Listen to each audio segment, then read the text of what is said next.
और पाटलिपुत्र लोकसभा क्षेत्र से भाजपा प्रत्याशी रामकृपाल यादव पर जानलेवा हमला हुआ है। हालांकि इस हमले में वो बाल बाल बचे हैं। एक समर्थक का सर फोड़ा गया है। खबर यह है कि असामाजिक तत्वों ने इस पूरी घटना को अंजाम दिया है। फिलहाल इस घटना की जांच की जा रही है और पटना एसएसपी भी इस पूरे मामले की तफ्तीश कर रहे हैं।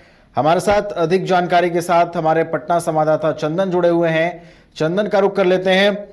चंदन, एक बड़ी घटना कल घटी है। बीजेपी प्रत्याशी रामकृपाल यादव पर जानलेवा हमले की कोशिश हुई है और कह सकते हैं कि कल ही पाटलिपुत्र में मतदान भी संपन्न हुए हैं और उसके बाद इस तरह की घटना एक बार फिर से लॉ एंड ऑर्डर पर बड़े सवाल खड़े हो रहे हैं। चंदन जी देखिए, बिल्कुल लॉ एंड ऑर्डर पे तो सवाल खड़ा होना लाजमी है, क्योंकि ये कल ही यहाँ लोकसभा चुनाव था। 2 सीटों के लेकर चुनाव था। पाटलिपुत्र और पटना साहिब को लेकर चुनाव हुआ था और रामकृपाल यादव जो है बीजेपी के उम्मीदवार हैं पाटलिपुत्र से।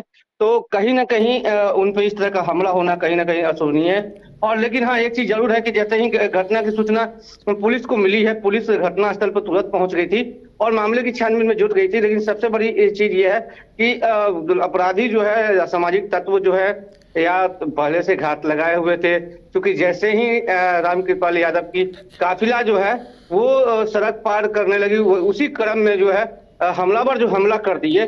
और हालांकि एक व्यक्ति को चोट भी लगी है और उनका जो टारगेट था उसके कारण जो है बड़ा हादसा नहीं हुआ। लेकिन कहीं बिल्कुल कहीं ना कहीं जो असामाजिक तत्व हैं उनका मनोबल जो है बड़ा है, तभी इस तरह की घटना जो है सामने आ रही है। जी बिल्कुल, कल मतदान संपन्न हुए हैं चंदन, पटना के 2 लोकसभा सीटों पर और मतदान के ठीक बाद ये घटना कहीं ना कहीं एक बड़ा संकेत भी है चंदन की क्या आखिर मंशा थी असामाजिक तत्वों की, अपराधियों की। इस घटना के पीछे क्या कुछ मायने आप समझ रहे हैं चंदन इस पूरी घटना के?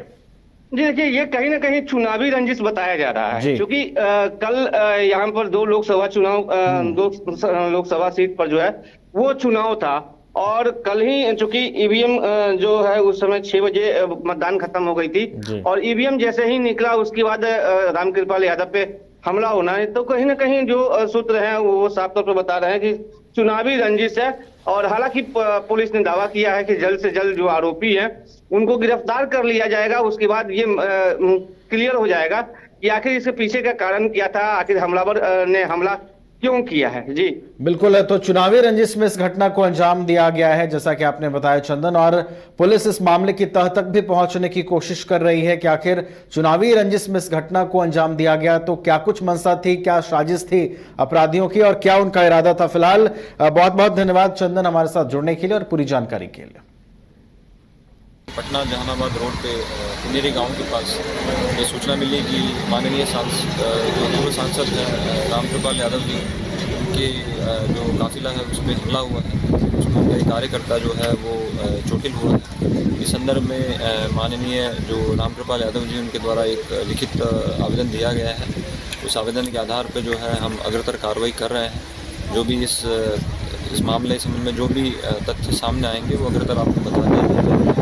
और जो भी इसमें अभियुक्त लोग हैं, जो कि जिनके बारे में बताया गया है कि उनके द्वारा जो है हमला किया गया है, उनकी पहचान करने में पुलिस की टीम लगातार उनके ठिकानों पर छापेमारी कर रही है।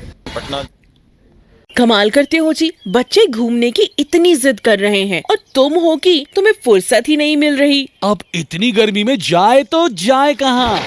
इस गर्मी में मस्ती और फन का आ गया है परफेक्ट डेस्टिनेशन, वाइल्ड वादी, जहाँ है water park, bird park, flower park, trampoline park, amusement park, 250 feet लंबा, जिप लाइन और क्रिकेट स्टिमुलेशन का खूबसूरत नजारा। वाइल्ड वादी, 10 माइल चौक, रांची। वाइल्ड वादी यानी अनलिमिटेड फन और अनलिमिटेड मस्ती।